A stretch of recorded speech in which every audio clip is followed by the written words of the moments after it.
नमस्ते दोस्तों, कैसे हैं आप सभी का स्वागत है एक और नए वीडियो में। और इस वीडियो में हम लोग देखने वाले हैं कि कक्षा 10 के गणित के प्रश्नावली 5.3 में जो भी प्रश्न दिए हुए हैं उसमें से प्रश्न संख्या 15 को, इससे पहले हम लोगों ने प्रश्न संख्या 1 से लेकर 14 तक के सभी प्रश्नों को एक एक करके समझा है और हल किया है। तो यदि इन सभी प्रश्नों में कोई आपको दिक्कत होता है, किन प्रश्नों में 1 से लेकर 14 तक या इसके आगे भी सभी प्रश्नों को हम एक एक करके हल करेंगे, तो किसी भी प्रश्न में आपको दिक्कत होता है तो डिस्क्रिप्शन में चेक कीजिएगा, किसी भी वीडियो के उन सभी वीडियो के लिंक आपको मिल जाएंगे, या आप चैनल पे जाके वीडियो में या प्लेलिस्ट में जाके भी आप देख सकते हैं इन सभी वीडियो को यदि कोई दिक्कत होता है तो। इस वीडियो में हम लोग प्रश्न संख्या 15 को पढ़ के समझने वाले हैं, फिर इसे हल करने वाले हैं। आगे बढ़े, प्रश्न को पढ़े उससे पहले मैं आप सभी को बता दूं कि मेरा नाम है निकेत और मेरा प्रयास ये है कि गणित में आपकी जो भी समस्याएं हैं उसे उस स्तर पे हल किया जाए।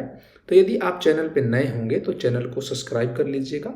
यदि जानकारी अच्छी लगेगी तो वीडियो को एक लाइक कीजिएगा और साथ ही साथ अपने दोस्तों को भी शेयर कीजिएगा।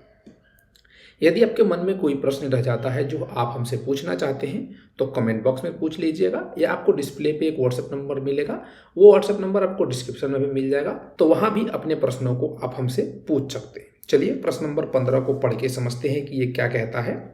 प्रश्न नंबर 15 कह रहा है कि निर्माण कार्य से संबंधित किसी ठेके में एक निश्चित तिथि के बाद कार्य को विलंब से पूरा करने के लिए जुर्माना लगाने का प्रावधान इस प्रकार है। पहले दिन के लिए 200 रुपया, दूसरे दिन के लिए 250 रुपया, तीसरे दिन के लिए 300 इत्यादि। अर्थात प्रत्येक उत्तरोत्तर दिन का जुर्माना अपने से ठीक पहले दिन के जुर्माने से 50 रुपया अधिक है। एक ठेकेदार को जुर्माने के रूप में कितनी राशि अदा करनी पड़ेगी यदि वह इस कार्य को 30 दिन का विलंब कर देता है।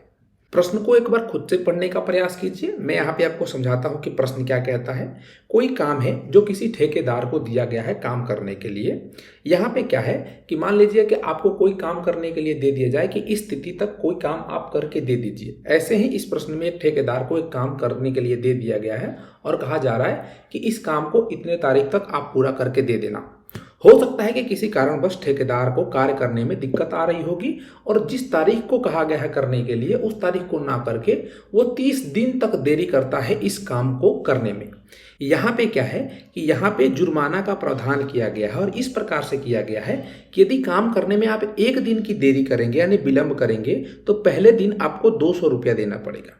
फिर मान लेते हैं कि ठेकेदार को 2 दिन लग गया इस काम को करने में, मतलब एक्स्ट्रा 2 दिन लग गया, तो अगले दिन उसे 250 रुपया देने पड़ेंगे, यानी कि पहले दिन से उसे 50 रुपया और अधिक देने पड़ेंगे।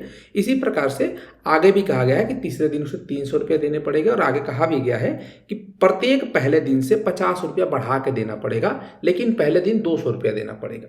यदि ये ठेकेदार 30 दिन लेट कर देता है, विलंब कर देता है इस काम को करने में, तो उसे कितना रुपया देना पड़ेगा। तो अभी तक यहाँ तक आते आते आप सभी बच्चों को ये समझ में आ गया होगा कि कोई भी प्रश्न जो एपी का होगा उसको आप पढ़ के समझ जाएंगे कि वो प्रश्न एपी का है, पहली चीज। दूसरी चीज कि प्रश्न को पढ़ने के बाद आप ये पता लगा लेंगे कि ए यानी कि पहला पद उसका क्या होगा उस एपी में, सार्व अंतर डी क्या होगा और कितने पदों तक की बात की जा रही है यानी कि पद संख्या भी आप पता लगा लेंगे। जैसे कि इस प्रश्न को देखें तो यहाँ पे देखिए पहले दिन का जुर्माना 200 रुपया कह रहा है, तो यहाँ पे ए क्या हो जाएगा 200 हो जाएगा।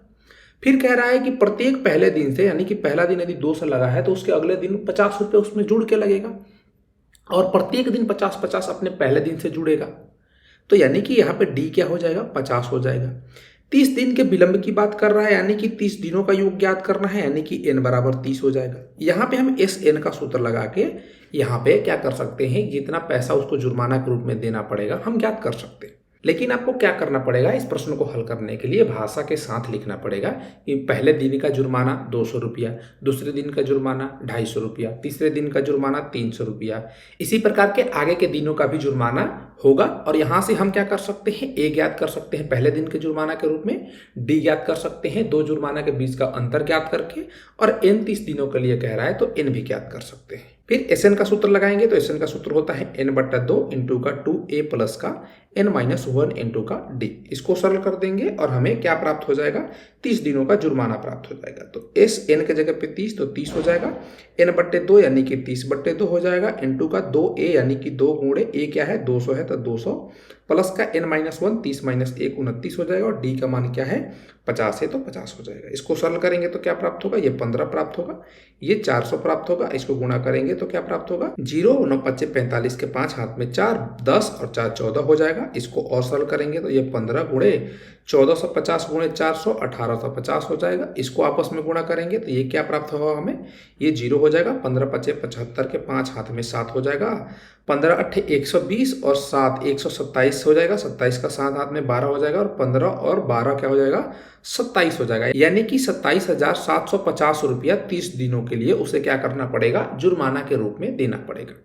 आशा करता हूं कि ये प्रश्न क्या कह रहा है, इसको कैसे हल करना है, ये चीज़ आप समझ गए होंगे और अपने आप से अपने भाषा में लिख सकते हैं या आप डिस्क्रिप्शन चेक कीजिएगा। इस प्रश्न का हल भाषा के साथ आपको डिस्क्रिप्शन में PDF के रूप में भी मिल जाएगा, तो उसे भी चेक कर लीजिएगा। यहाँ पे मेरा मकसद ये था कि इस प्रश्न को मैं आपको समझाऊं कि किस प्रकार से हल करना है, किसी भी प्रश्न को आप पढ़ के कैसे समझ पाएंगे। तो चलिए फिर मिलते हैं किसी और वीडियो में, तब तक के लिए पढ़ते रहिए, मजे करते रहिए। जय हिंद।